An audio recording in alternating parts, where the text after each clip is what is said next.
Jesus takes them to Caesarea Philippi. And when they get there, he looks at them and says, hey, who do people say that I am? How many of you could recite this yourself, right? It's a familiar scene. Who do people say that I am? And they say, well, they think you're Elijah or one of the prophets or like John the Baptist. All prophets, right? His popular reputation is as a prophet, right?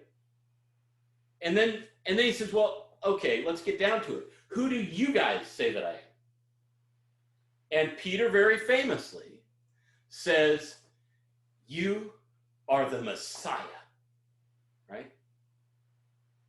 And Jesus says, don't tell anyone. Now, what does it mean when Jesus says, don't tell anyone, and somebody is talking about his identity, right? We've seen this. It's a messianic secret.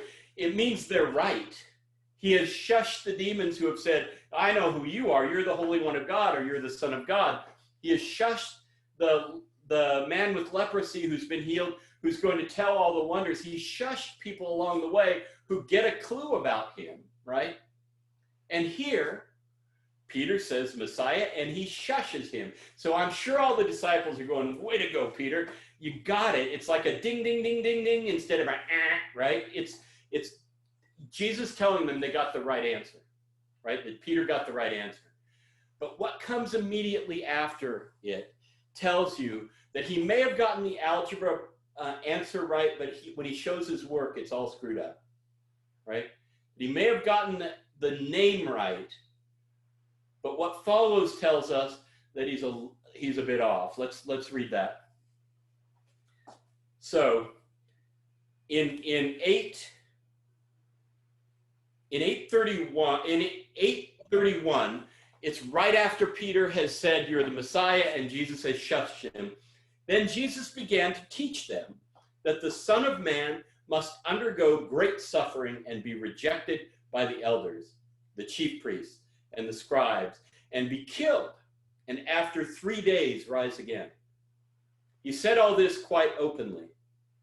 And Peter took him aside and began to rebuke Jesus. But turning and looking at his disciples, he rebuked Peter and said, get behind me, Satan, for you're setting your mind not on divine things, but on human things.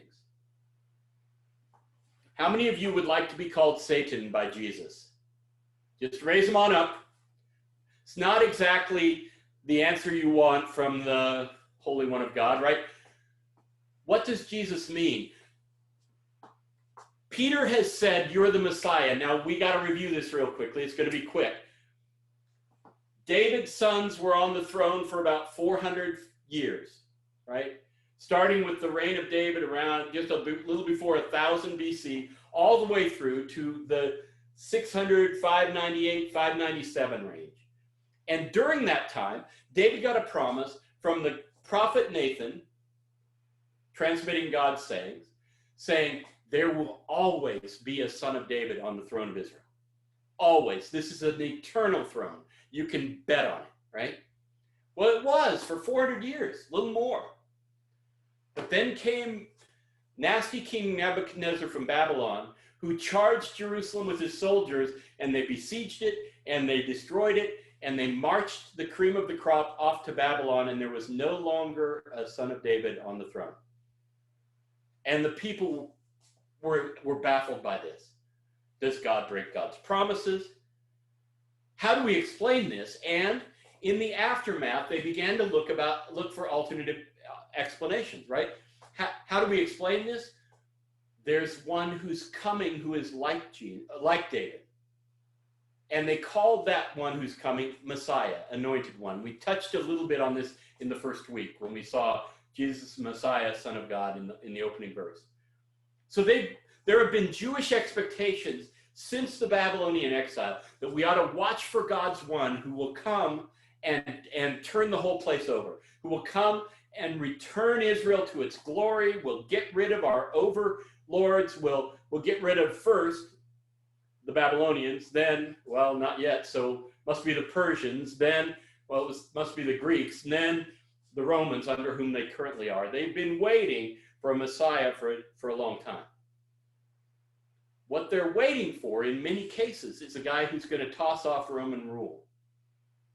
So how do you think it sounds to Peter when Jesus says, yeah, we're going to go up to Jerusalem, and you're right about me, the Messiah is going to die there, right?